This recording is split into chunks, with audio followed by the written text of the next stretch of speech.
Hello, everyone. Welcome back to the EFL Magazine Business Podcast. This is episode 6. Today's guest is Miranda Crowhurst. Miranda has taught English in the UK, Tanzania and Bolivia.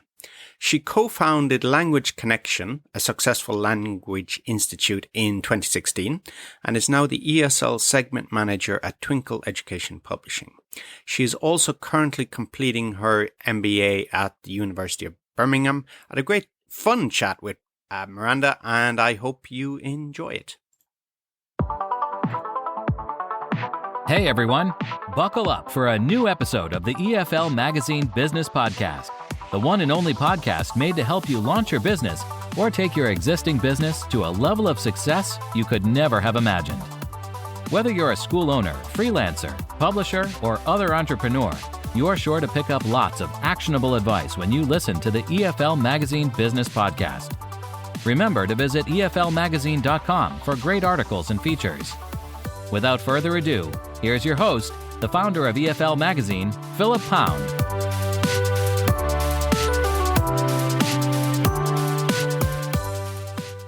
Welcome back to the EFL Magazine Business Podcast. And today I'm delighted to have Miranda Crowhurst from Twinkl.com. Miranda, good morning. Good morning to you. Or evening or night, or whenever people are listening to this podcast. We don't know. They could be listening undercover or in their car or on the morning commute. So where are you today, Miranda? Where do you live? I am in Salt Lake City in Utah in the US.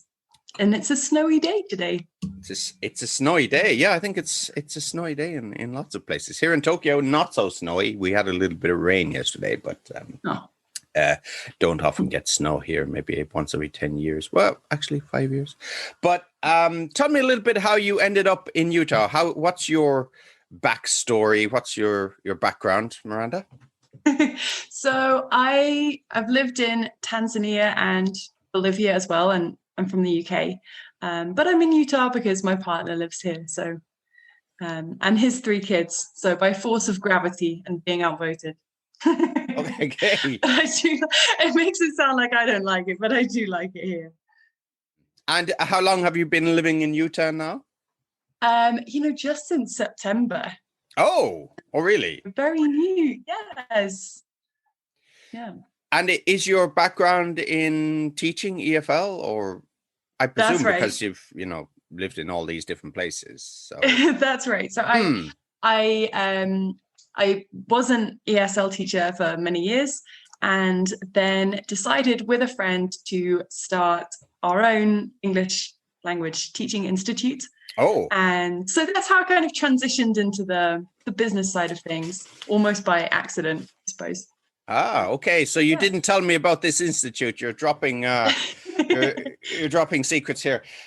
So tell me a little bit about the institute, how that came about. So it's not the usual route. You didn't just go teaching through some agency, or so you decided to set up an institute. Yeah. So I had been living in Bolivia for 3 years at the time, and a very, very good friend we both had kind of the same idea that, we could make something really fun for teachers and fun for students. So we decided to both quit our jobs, throw all of our savings into starting a school, and we did it, and it's going really, really well. Oh, so tell me about the school. Where did you start it, and how many people, and how did you start it? Sure. So the institute is in Santa Cruz in Bolivia, which is the lowlands side of Bolivia. It's very similar to Brazil, sloths and parrots and heat and chaos and all of the fun things that I love. And we rented a building and started off with 2 students, I think, on our first day. So and just grew it from there, and just kept going until we but pre-pandemic, it's been awful for everyone, but pre-pandemic we had 500 students. And now it's down to less than that. But we're still going, which I think is successful for right now. So you put your life savings or your savings so far. Well, you know, when I hear life savings, I think it's like somebody should be maybe middle-aged or older, but you're too young to have life savings. No, that's true. Yeah. I was 27. Yeah, so. 27. I don't know what we call that, maybe early life savings or something. But so you put your money into it. What was it? The rental of the building, marketing materials? What did you spend your money on? Yeah, it was, I would say, rent, furniture, and books. You know, you have to buy books before you sell them back to students. I think our first semester we decided to give them out for free, which we hadn't really realized how much that would cost us. It was a really bad mistake that I advise absolutely no one to do. But actually, yeah, you know, we were, I think, probably too optimistic and bought too many books, and that was a huge proportion of our spending for that first term. Yeah, good question. So Santa Cruz, is it a global center of ELT? Why was there much competition? Or you have to be seriously optimistic to start a school in Bolivia. Have you ever heard of this is something that's really useful for entrepreneurs working in different countries. It is called the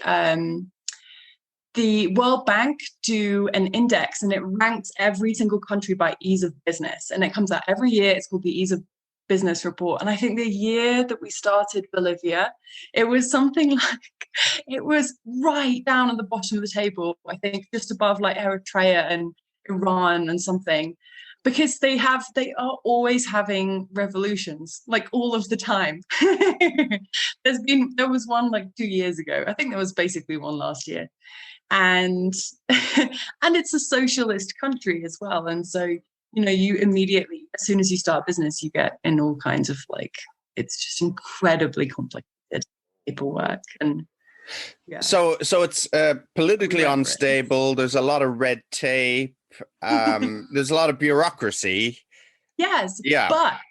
But this is a country that is very, very much on the up.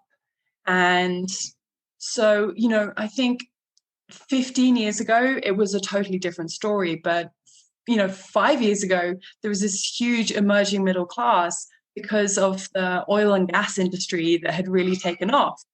And so there was this new market like there hadn't been before. And it was a group of people who really wanted like international level of quality of education. As good as, that was our aim. It was like, we want this to be as good as you would find in any other country, you know, in Japan or the US or, you know, wherever it was. And there just wasn't that. And so we were able to see that particular niche and really make something specially tailored for those people. So it's, I remember talking to a TEFL trainer, maybe when I did a course, I can't remember, 15, 20 years ago now. And we were talking about potential places to go. And he said at the time, basically anywhere that has an emerging middle class is a good place to go teaching. So that's kind of your experience as well. Yes, I think obviously it's always going to be more complicated than that. Because you have to know, you have to see where the gap is in the market, right? I mean, it's such a cliche, but you have to look at, you know, what the other language schools are doing and who they're not serving, and go for that. And it might be that, you know, in another city, you would have a different set of institutes and you would say, actually, what we need is something like way out in this neighborhood that we can, you know, focus on people who don't have that much money, who want to get into the middle class and who aren't there yet. But you're right, that was our experience. So you started out, there's two people, you had a building, you bought a lot of books, which you gave away free, which is great. The publishers really love you. Yeah. So you're giving away the books for free. And who came to your school? Was it kids? Was it kind of business people, or who were you targeting, and who were your students? Yeah, so I think like a lot of language institutes, we had to cover the three markets of like kids, teens, and adults. And but I would say our stalwart customers have been those adults. A lot of them, like you said, their parents had a very, very different life to them, and they've managed to like make it in the city, get a job at an international company, and they just can't advance anymore until they have that level of English, or they really want to study abroad. Okay. Mm-hmm. Yeah. So it's that. And you had one room, was it? I'm making it more romantic than it is. Probably. Yeah, it was. I'll give you. Okay. So we shared a building with an education consultancy called Minerva, and we were above them. So we had the top floor of this building. We had 3 classrooms, and then we had at the beginning, we had literally just like this empty floor with I think maybe 2 or 3 desks in it, and we were kind of like looking very like, what do we do now? We gradually filled up the 2 classrooms, and then another friend called Luke came to join us as well and be the 3rd partner in the company. And that's when we were able to use 3 classrooms and feel a bit, more like a school. So that's how we got going. Because I was speaking to a number of people last week, Ai Hori here in Tokyo and Ian Simpson as well in Mie in Japan. And when they first started out, the demand was there before the building. So I think Ai-san, she had a mother's group and got together, and her English is fantastic. So they said, why don't you? Her background is also in teaching. And so it kind of, there was a natural, let's say, demand that she had to fulfill. And she bought the classes, or she rented the space. And then, the demand was always there. Also with Ian Simpson as well, he had the same experience.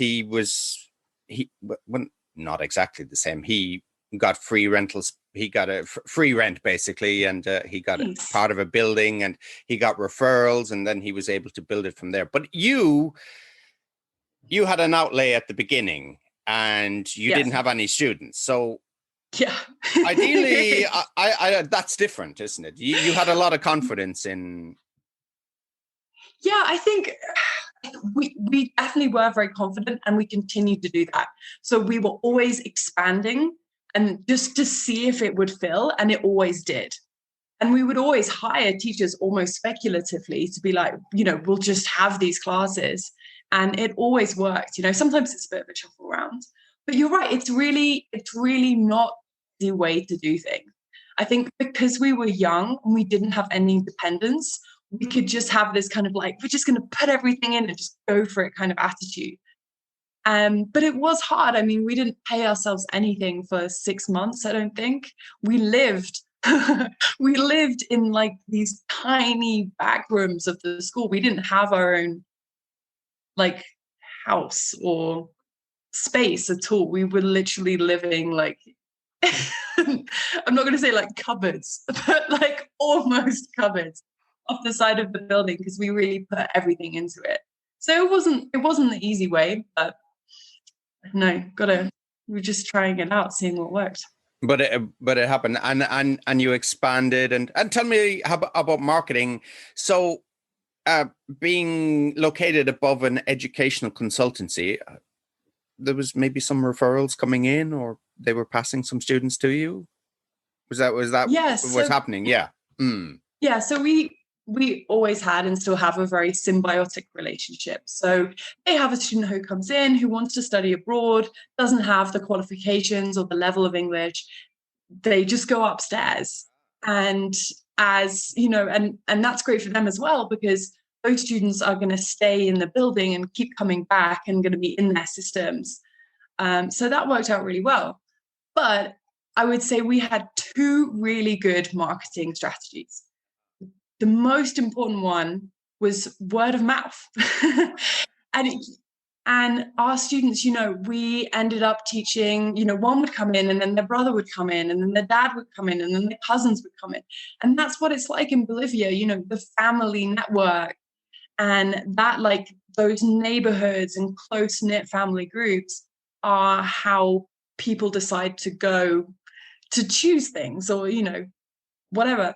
So that was really, really, really important for us. And the second thing is we, I think, especially Luke, is incredibly good at networking with well-known people in Bolivia.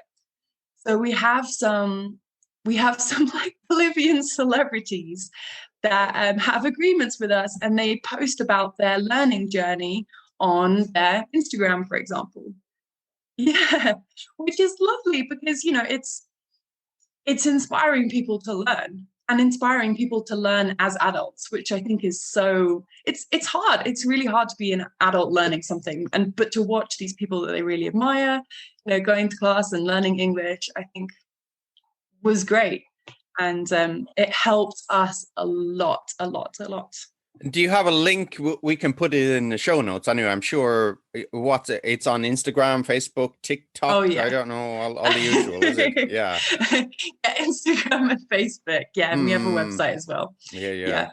I've just got into TikTok in the past week. I was like, what's this TikTok thing? I'm not giving my information. I don't know where this goes. And then I got in the past week. I'm like, oh, actually, this TikTok's a bit addictive. Have you tried TikTok? I'm resisting. Facebook keeps on sending me like TikTok videos, and I've gotten really into the sea shanty ones. Oh, really? Yep. Actually, teaching with sea shanty. You see, I can't even say it now. Sea. There you go. Sea shanties is maybe a good idea. What do you think? I was thinking about that. Yeah, why not? Got to try it. You could do the hauling and the climbing up the rigging and everything. So we the spray. I mean, coming they're very like rhythmic. I'm sure you could the vocabulary is a bit specific. Yeah, exactly. Yeah. Yeah. Maybe C2 level vocabulary connected to fishing. Yeah. Yeah. Definitely. Now, okay, so tell me about becoming an entrepreneur. Had you always wanted to be an entrepreneur? Do you have a family background in that, or what's the... No, quite the opposite. I think I was dragged into it almost by my own. So when I was a teenager, I worked for several small companies. And I always looked at the bosses of these companies and I thought, whoa, I would not run a small business. It is such hard work. I mean, it just is everything to that person. And so I never thought about doing it until it was almost like the opportunity was so perfect. And the team, with my friend, it would be so perfect that I couldn't not do it. It wasn't more like it. So it really wasn't like I was looking for an opportunity. It was more like the opportunity just kind of came to me and I couldn't not say yes. Yeah. It had to be done. And I think that is a really good way to start a business, If you're just like, someone needs to do this. And it's either going to be me or it's going to be someone else. So it might as well be. Yeah. So that's how you felt about starting your business first. It's like, somebody else is going to do this. I have to do it. And, I have and you naturally, I mean, you have energy, enthusiasm, you're an outgoing person. So I had a chat. I've been having chats about this over the past few weeks about entrepreneurship.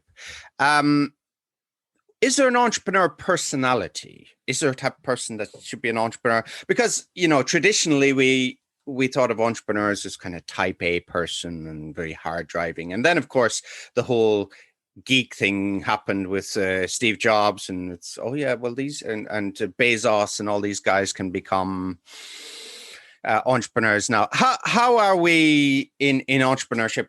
What kind of people can be entrepreneurs? Who maybe shouldn't be an entrepreneur, as in not personality or person, but maybe a person with a certain attitude to risk, or somebody who prefers a little bit more certainty in their lives. Is that a question or is that a speech? I don't know. But so tell me about your attitude to entrepreneurship and what kind of people you think should get into it. And I think all kinds of people can be an entrepreneur. And I think it's really important to know that particularly for women, because I think for a lot of the time when I was setting up the business and when I was doing my MBA, I felt like I there's that whole like imposter syndrome. Like you can't run a company. Like, what are you doing? Like, you can't do this. And I think that is particularly true of women. And so I don't think it's like you have to have this particular personality or something to do it. But I do think you need a good dose of like healthy optimism, let's call it. And you have to be, I think one of the things I think about a lot is you have to be comfortable being uncomfortable. As an entrepreneur, no one's telling you what to do every day. There's no like clear course of action that someone will give you on a piece of paper. You constantly have to be figuring things out and just kind of going for it. And I think I have quite a high level of anxiety, and it's something that like I have to manage a lot because it's constant. That feeling of instability is constant when you're in entrepreneurship. And if you don't have that feeling of instability, what's going on around me? Like, am I doing the right thing? You're probably on the wrong path because you things are always changing, especially right now, right? The environment is always changing. You're always going to feel unstable. But I don't know if that's a personality or more something that you just have to, skill that you acquire as you go along. I don't. Was that an answer or just a ramble? No, that's a really good answer. And there's a couple of things I wanted to pick up on what you said. And apologies for earlier. I said all these guys that had formed these companies. Of course, when I was saying it, I was like thinking, obviously I should mention. But Hori-san last week, she actually, everybody should listen to her podcast. It's really fantastic. The challenges she had to overcome in starting her business. But here in Japan, being a woman entrepreneur is difficult, and especially from family. So Ai's experience was she wanted to start a company, and she said the only time her father ever used a mobile phone was, or sorry, if you're in America, mobile phone, where you use a mobile phone is, he called her and said, don't start a business. All her family said, don't do a business, don't do it. Her husband supported her, but everybody was like, you should just join a company. So that's the background of not just entrepreneurship, but a woman entrepreneur in Japan. So you mentioned about a woman being an entrepreneur. What are the unique challenges of that women entrepreneurs have, do you think? I think one thing is that, this isn't true of all women, but I think often, like I said, it's that feeling of like self-doubt, like you can't do this isn't your place, you're not capable. I think a lot of us have that voice inside of us. And then I think you're right, it's about what society sees women doing. And I was super young, I was 27. and my business partner was male. And so I think sometimes it felt like customers would think that he was more in charge than me, which was not the case. And I think the thing that really made a difference is that my business partner is incredibly, incredibly supportive, and we all had an equal voice in the business. And over time, I was able to really overcome those things. Yeah. Okay, so was that, and is that unique to maybe Bolivia, that there's a certain attitude in that way, or have you found it different in the US and the UK, or? I think sexism does like manifest itself in different ways in different countries. I think it's probably more noticeable in Bolivia in some ways, but you know, I'm in Utah. I'm in Salt Lake City, which is like very traditional, let's say, and like a lot of those values are, people get married here super young and have babies and don't start businesses. Okay.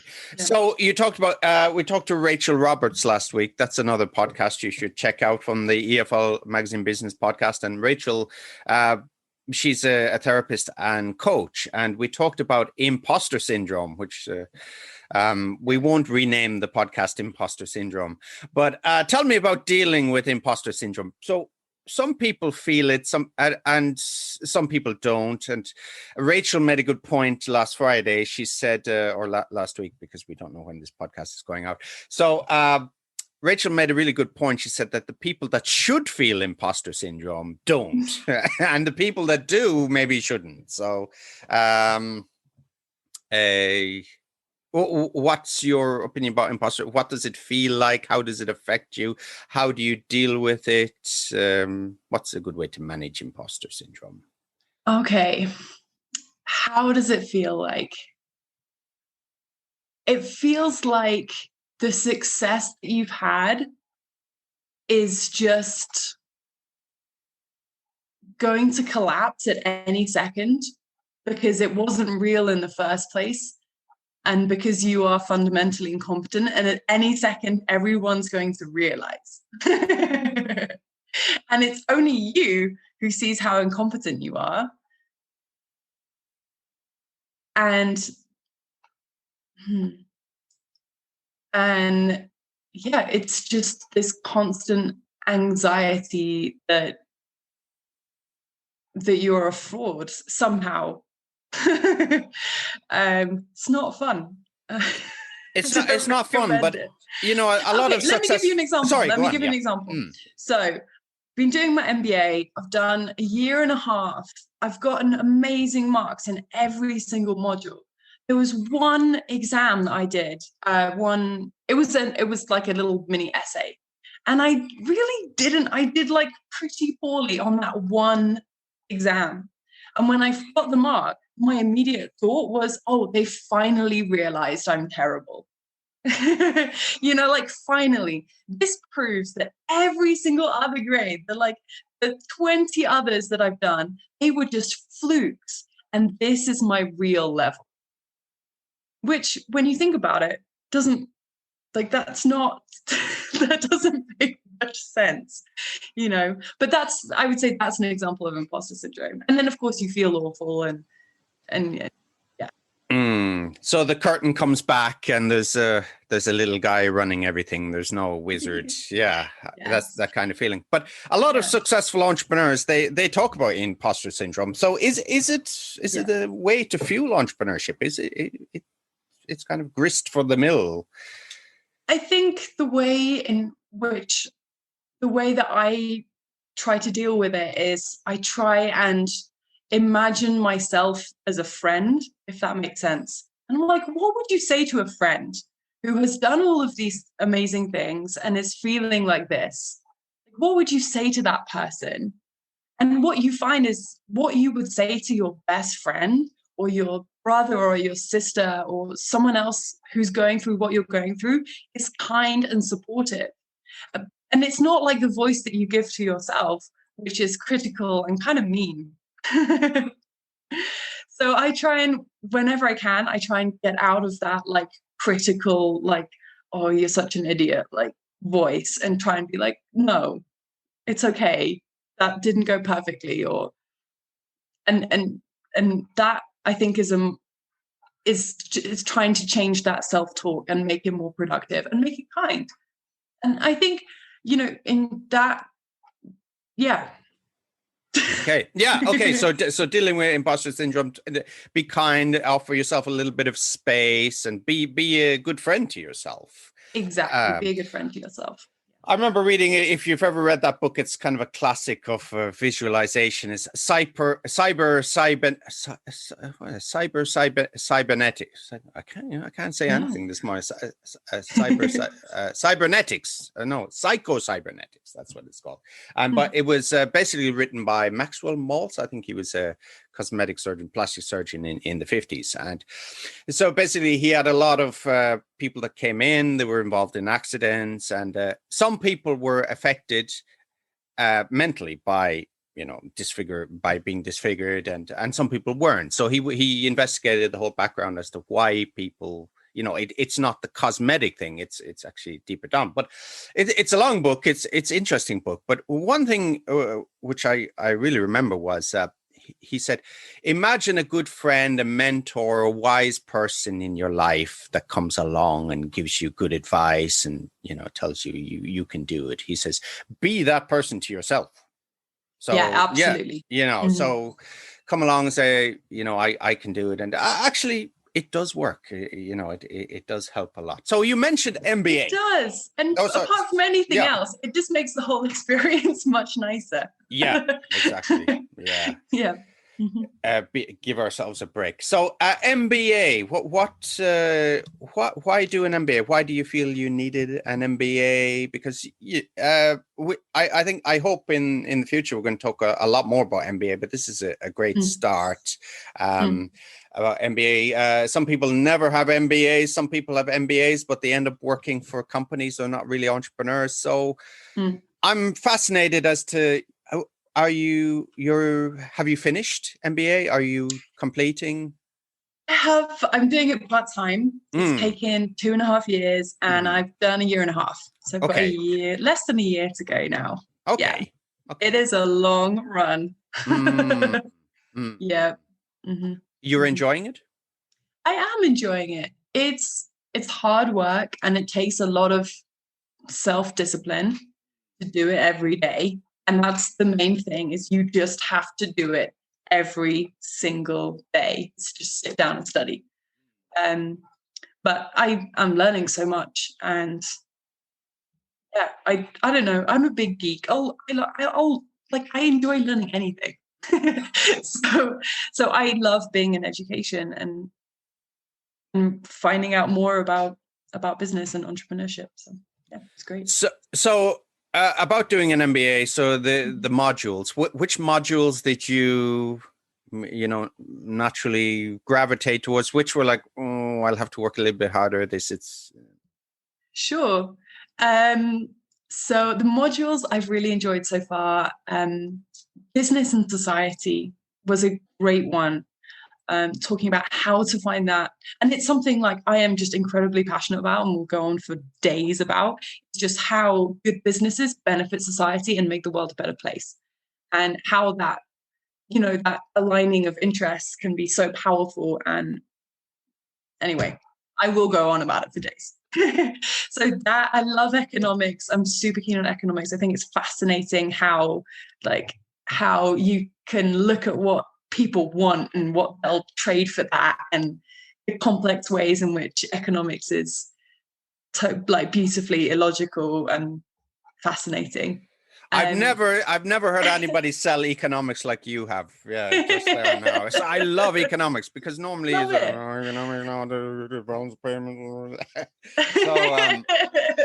okay, so it's so interesting. We all love economics now. Sorry, go ahead.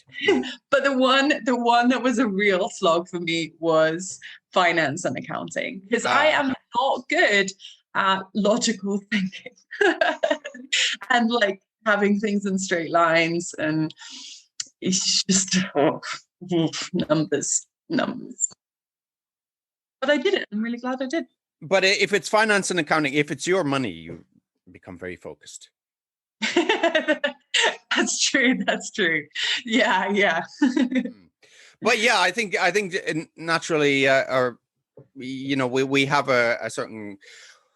We have a certain personality, and maybe same here. Finance, accounting is not really something but you get to like it, don't you? And looking at balance sheets, you're like, oh, okay, I can see how this works. And, it's gradually you begin to look at it and say, okay, this company is working. This company is in trouble, by just looking at the figures. It's kind of fascinating, really. I hate it less. Yeah, okay. And the super interesting thing, I remember our tutor saying, he's like, the way that you write a financial report about a company is kind of like people, it's almost like painting a picture, and different accountants can make the same thing look so many different ways. And certain US politician has got into trouble for this recently, but it's really interesting how that can be done, and picking that apart, and seeing it for what it is. So I did enjoy that bit. Okay. And why MBA? What benefits do you think it will bring to you? And we'll talk a little bit more about your future plans, and of course, we're going to talk about Twinkl.com as well. Yes. Please hold on to your seats. So yeah, why MBA? Why did you decide to?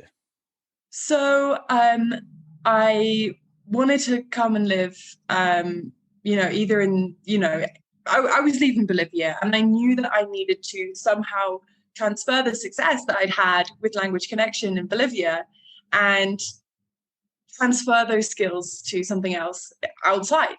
And I think an MBA was a way that I could reflect on what I'd done and be like, okay, why did that work? What did we do that made just good business sense? And how can I build on these skills? So, and to be honest, like I always like doing things that scare me a little bit. Like it was imposter syndrome. It was like, you can't study an MBA, like you're not qualified to do that kind of thing. And me talking back and be like, no, I can do it. And even I kind of want to do it because it's scary, because it's going to be a massive challenge. So, and that's exciting for me.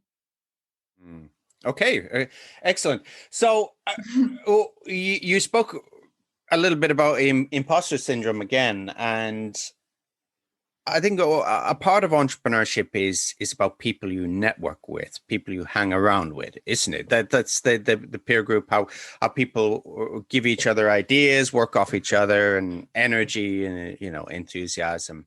I remember a case. I'll try to make this as vague as possible, but I was leaving my job. I was going to China at the time. This is maybe about 10, 11 years ago, and everybody's, oh yeah, you're going to China. Oh, that's great. Good luck. And I was feeling buoyed by all this. And one person said to me, "Why are you going there?" And it's like all these people are like, "Oh, that's a great idea. I'd love to be able to do it. I have a mortgage, all these things." And one person said, "Well, why are you going there?" And that actually was more powerful than maybe 20 people. You know how it is. So. Yeah. So tell me a little bit about having a good peer group in your life. How does that work? Do you have a mastermind group, or do you have like regular kind of networking events, meetings, or? So that is one of the really cool things about working for Twinkl. So the founder of Twinkl, who is John Seaton, within the company, he made this area called the Hive. And within the Hive is basically, it's an incubator for new businesses and for internal entrepreneurs within the business. And so as soon as I got to Twinkl, there was this built-in network of people with this incredible entrepreneurial mindset and we've all become great friends, and we are constantly, like every single day, bouncing ideas off of each other and talking about what's possible and what we're doing and what works and what could be fun. And that is just absolutely fantastic. And of course, working for John, who is this incredibly successful entrepreneur, someone who I admire so much for but I don't know how he does it, but he just has this ability to just see very clearly what's going on and make very, like, sometimes really hard decisions, but really good decisions about what needs to be done for the company, I think is totally inspiring. And helps me every single day. Actually brings someone to mind once you say that, and it's this superhuman ability that is like, oh, okay, this will work, and they see right into it. I'm like, oh, yeah, where does this come from? Yeah. Yes. Yeah. Yeah. So tell me a little bit about working for Twinkl. What's the background to the company? What do you do? And we'll move on to the entrepreneur in residence and. Sure. So Twinkl was founded 10 years ago in Sheffield by John and Susie Seaton. And she was a teacher and couldn't find resources to help her teach. And so they just decided to start a website and make teaching resources that would be available online. And since then, it's just expanded massively. We have over 7 million subscribers now to Twinkl. Wow, 7 million. Wow. 7 million. Yeah. We have this huge range of it's not just resources anymore. It's like educational apps and programs and schemes of work. And yeah, this year in particular has been amazing. We've been able to partner with the BBC, for example, Netflix, Champions League. I mean, just some of the biggest names in the world to make education possible in classrooms and at home. So yeah, it's an amazing company, and I feel really, I was going to say lucky to work for it, but maybe that's imposter syndrome. No. But I have a great time working for it. I feel really proud that I work for the company. And is right to say entrepreneur in residence? Is that your title? Is that right? Yeah. So and also segment manager in a kind of more practical way. So the idea is that Twinkl there's a lot of different people who come to Twinkl for help and for resources. Some of them are parents, some of them are childminders or trainee teachers or home educators, and some of them are English language teachers. So our job as entrepreneurs in residence is to really cater for a specific market and build up what Twinkl has and help people in that segment find us, if that makes sense. And we're entrepreneurs in residence, and it means we get a whole ton of freedom in deciding what we do. We're basically allowed to build our market and build our product however we see fit, which is amazing fun, as you can imagine. It's really is. And the site is Twinkl, Twinkl. Is that right? Yeah, twinkl.com. So what markets are you? So yours is the ESL space. So what else does the company focus on? So in the UK, it would be Key Stage 1 and Key Stage 2 teachers and EYFS, like early years. But there's actually resources from, I'm talking pregnancy. So resources, help for people from pre-childbirth all the way up to 18-year-olds. So like I said, teachers, parents, private tutors, home educators, all kinds of people. Yeah. Okay. So tell me about some lessons you've learned on your entrepreneurial journey. We won't go back to the sea shanties again, but we'll entrepreneurial journey. Tell me about mistakes you've made and things. Oh, don't do that. If I were you, I wouldn't do that. What tales do you have to? Okay, I would say one really important thing is knowing your customer really, really, really well. I think some people start a business because they think they have a fantastic idea, and maybe it is a fantastic idea. But if it's not answering a problem that people have, if they don't see that it's answering a problem that they have, it's not going to get anywhere. So no matter how great your idea is, it's not the focus. Your product is not the focus. Your focus is the customer. Everything is about them.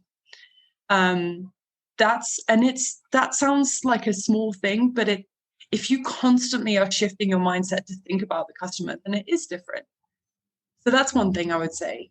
Another thing, I think, especially in the English language teaching world, is if you're employing people, if you're employing teachers, you have to really care for the people that you employ. Teaching is a caring job. Teachers are constantly giving their emotional energy to their students. And if they do not feel cared for by the administration, they're not going to be able to do their job well. And so really looking after people in your company, I think, is super, super, super important as well. So, and that's it really. And if you think about it, both of those things comes back to the same thing. It's stop thinking about how great the product is and start looking around you at the people who you're interacting with and focus on them, whether that's the customer or your employee or your, your business partner, whoever that is. That is the focus of your life. That's the reason why you're doing anything. So that. Okay. So it's a good point. So knowing the customer, from the chats we've had over the past few weeks, there's, one is in the business books, they talk about customer avatar, don't they? It's like you build a person, you give them a name, an age, how they look, where they shop, what their preferences are. And that's one way. And another is maybe beta testing. I talked to Chris Jagasia a few weeks ago, and beta testing and get people to come back and to criticize it and, constantly be in contact with them. So, focus on customer. How? Tell me. Yeah, another you one. have something. Okay. Let me give you an example. So one of the things I have to do a lot in my job, because, let's face it, like at the moment, how does anyone interact? They interact on social media. That's the only thing going on at the moment. So I spend a lot of my time looking at, and my customers are ESL teachers, right? So I spend a lot of time on Facebook having a look, seeing what they're talking about. And the other week, I noticed that there was someone had shared a QR code. And they were like, I love this QR code because every time I put my phone to it, it plays the Hallelujah chorus. And my students love it, because it's just this little sound and you can go, Hallelujah, Hallelujah, like that. And people love that idea. So when I saw that, I thought, this is awesome. I would use that. And I know a ton of ESL teachers, I've got my customer avatar in my mind. I'm like, they would use this resource. So let's take this idea and let's make it better than they have imagined it could be. So what we end up making was this online DJ set of sounds. So it's a PowerPoint and it's just got 4 or 5 pages in it that plays everything from a round of applause to someone shouting goal to cheesy drums to the sound of a chicken and the sound of a train going past and all of these things that teachers can use while they're teaching online just to make it more fun and more interactive and just another level of something that they can do with their students. So it's you focus on the customer, you see their problem, and you make a solution that's better than they could do themselves. Gotcha. Okay. So you think of an idea and you just improve it. You make it better. You give it the wow factor. Yeah. You give it the wow factor and you make it fun. And that's, I think that is something that you have to think about as well, right? It's what problem are you actually solving? The problem that you're solving is teachers want to have fun when they're teaching English. And that is really, really, really hard at the moment. So everything you have to remember that, okay, we're going to make this resource and it has to have all the practical elements, but what it really has to have above anything else is just fun. Let's put a fart sound in it. Yeah, exactly. I get. Well, what do they call the soundboard? Is it? And you just click on the different things and you. Yeah, I'll share it with you. It's really cute. Please. Yeah, then, we'll put it in the show notes. Yeah, there you go. The really nice thing is you can just ask people what they want and they'll tell you. So as soon as I had this idea, I was like, guys, we're going to make this online DJ set of sounds on Facebook, send out a message. What sounds would you use in your ESL classroom? And of course, then teachers reply and with a ton of ideas that I would never have thought of. And so what you're doing is you're co-creating the product with the customer almost. And by building it together with their input, you're making something far better than I could have made myself. So for somebody listening to the podcast, entrepreneur, maybe small business owner, and they're looking for cost-effective marketing tricks, maybe if that's the right word. So using QR codes, flyers, social media, give me something that might work from your experience in running a school and bouncing ideas off other entrepreneurs. So I really hope Google and Facebook aren't listening to this, because there's been a lot of research that's come out recently that shows that paid advertising on those sites does not really work. And Google and Facebook have desperately try and prove that it works because their whole business model is built on that. And they need companies to pay. But in actual fact, if you have a look at the numbers, Procter & Gamble did this incredible study, eBay have done it. It doesn't really work. So I think paid online advertising, giving money to Google and Facebook is something that I would probably avoid. And instead of that, I would say, number one, create content that is worth sharing. Don't say, we're a company that can do this for you. Just do it for your customer in a way online, and they will know that you can do it. And they'll tell their friends about it. So, for example, it's no use me saying, at Twinkl, we have lots of games, so come to Twinkl. It's more use if I make a video that's like, hey, this is an amazing game that you can play. Teach teachers how to play it, and then be like, and there's more at Twinkl. Does that make sense? Yeah, certainly. So it's show, don't tell. Show, don't tell. Yes, do. Be active, be and bring that like personality and a little bit of edge to what you're doing, because people don't want to interact with a brand that they've never heard of. They want to interact with the person, and I think that's really powerful. And then the other thing that is really important is, if you can, search engine optimization, which will, if you can get the right content up, will provide a really steady stream of people who can find out about you. Yeah. So I would say that much more than paid. And you brought up a really good point about having people or getting people to know about your business. So this, I worked for a newspaper in the past, and I think one of the, I dealt with a lot of people who wanted to get their name out there, and they're saying, this is me, this is my company, this is what I can do, and you should come to me.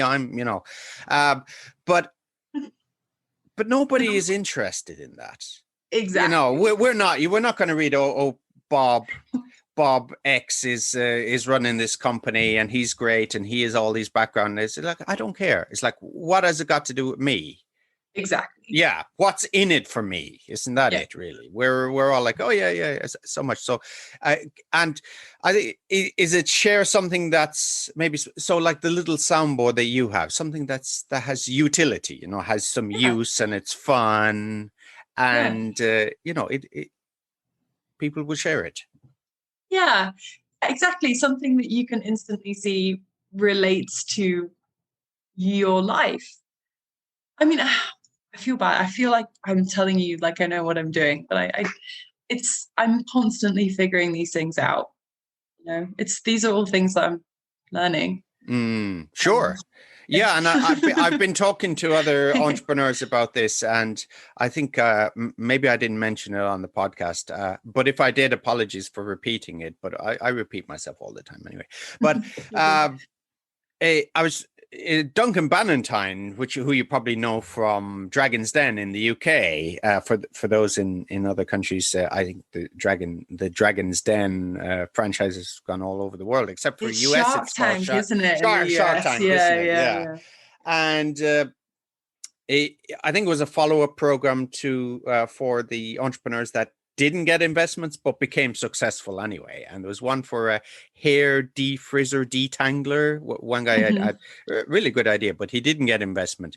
And Duncan went to see him a few years later, and he was doing really well. He'd kind of nailed down a lot of the problems that he'd had.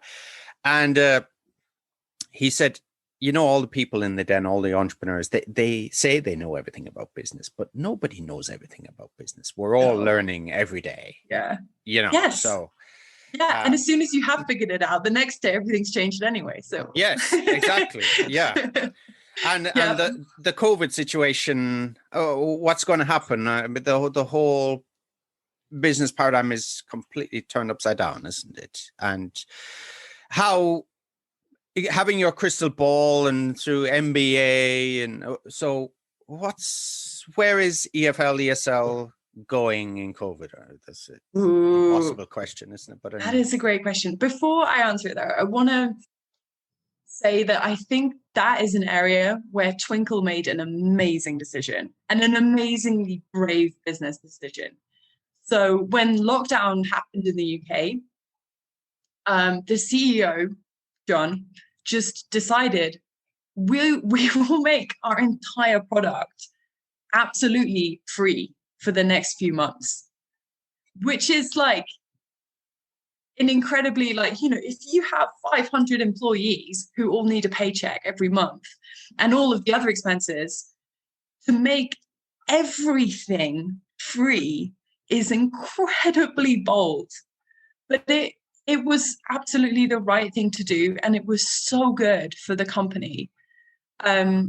So I think I really, really, really hope that we'll see more things like that in future, where companies are brave enough to do what's right, even when it seems like an impossible step to take. And I hope we'll see more socially conscious companies as well. I think the one thing that will really change, and that's already changed, I think, in a huge way, is that you're going to have many, many more schools offering university level or college level, offering courses completely online. And so an international level qualification from, let's say a British university or a US university, it's going to be much, much, much more attainable for someone who is living in, in Chile or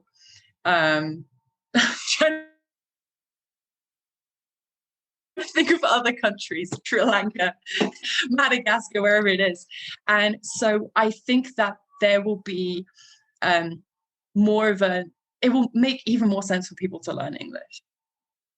And especially right now with how connected teenagers are online, with games, with TikTok, I think we'll see students starting to gain a level of awareness of English even earlier, and hopefully even more of a demand for lessons. Fingers crossed that will be nice. So one of your passions is the social side of entrepreneurship and business, so corporate social responsibility, all these areas. So when we think of corporate social responsibility, it's the big C, isn't it? We think the corporate, and it's this company is going to sponsor this person, and it's all, they put it on a sign in some developing country.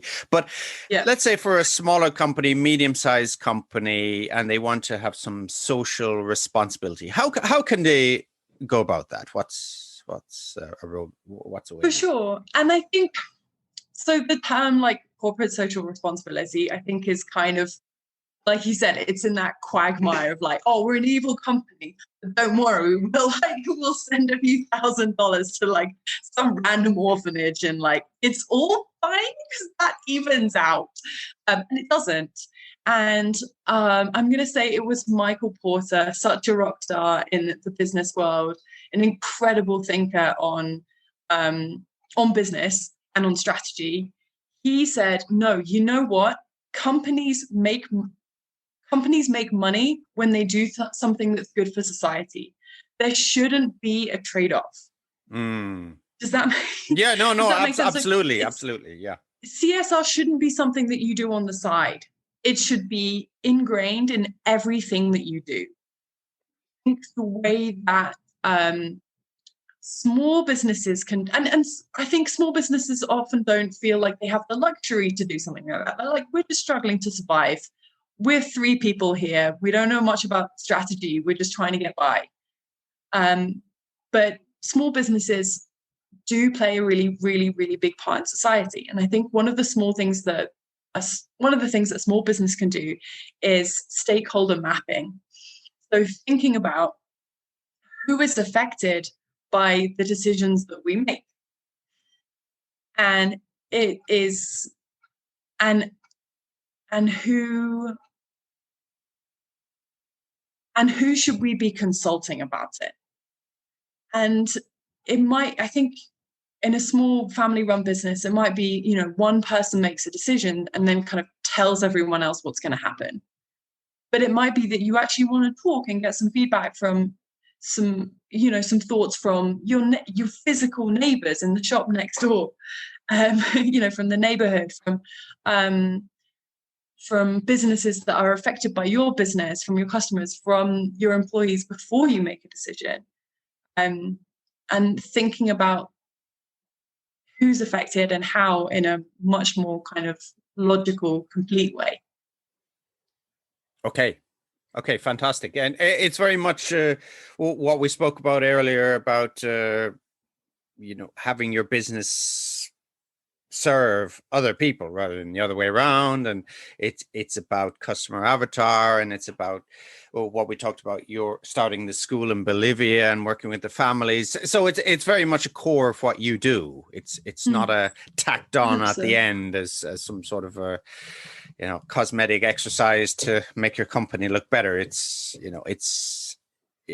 integral to it's integral, because otherwise, I'm sorry, but what is the point? What is the point of making a business that makes you a ton of money and leaves the world a worse place? I'm not interested. That's not a worthwhile way to that I would want to spend my life. So it's, businesses are just cool projects, really.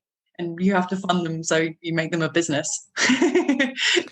Exactly. Okay, so we'll be winding it up in just a couple of moments. It's been great. We're talking to Miranda Crowhurst, and Miranda's entrepreneur in residence at Twinkl.com. And what's the name of your school in Bolivia? I never asked. That's Language Connection. Language Connection. Okay. Yes. In Santa Cruz. That's right. Yeah. Yeah. Mm-hmm. So what's the future for you and for Twinkl? Twinkl I am so excited to see what's going to happen with Twinkl over the next few years as we become even more international and build on what we're doing now and launch all of these cool things. There's so much going on. It amazes me every single week. I really hope that ESL will become an even bigger part of Twinkl, and that we'll be able to offer more and build our team within the company. I think that would be super exciting. And then in the long term, who knows? The trouble with starting businesses is it's kind of addictive. You start to see opportunities everywhere and you think that would be fun. That would be nice. What about this? So I think the way that I did it the first time was right. It was almost like I did it because the opportunity was there. So I'm open to that, if it ever happens again. Right, if the right people were there, if the right opportunity was there. I don't know what that would be yet. Okay. Wait and see. So, Miranda, what's a good way to get in contact with you if people? So we're going to be posting this on the group, the Facebook group, and on the EFL Magazine page and Instagram and all the maybe TikTok as well. Who knows? All the usual, but there's no video. Maybe just I can do a little improvised dance. Yeah, well, we can play it in the background with the arms or something like this. And for those I'm twirling my arms at the moment because this is, we're both doing be showing the video. Dancing. Sorry. So can people, what's the best way to get in contact with you? Is it through Twitter or email, or what if people want to ask some questions? To be honest, the nice thing is there are hardly any Miranda Crowhurst. Oh, really? Yeah. So if you just Google Miranda Crowhurst, you'll probably find me somewhere. I'm on Twitter as like Miranda Crowhurst because I didn't figure out how a Twitter handle works until too late. I'm on LinkedIn as Miranda Crowhurst. You can join the Facebook Twinkl group, which is Twinkl ESL Resources and Teacher Community. And and if you're an ESL teacher, sign up to Twinkl and get a bunch of free resources. Why not? Okay. So on that note, everybody, thank you very much for joining us today, Miranda Crowhurst. And thank you so much. Thank you, and see you all next time.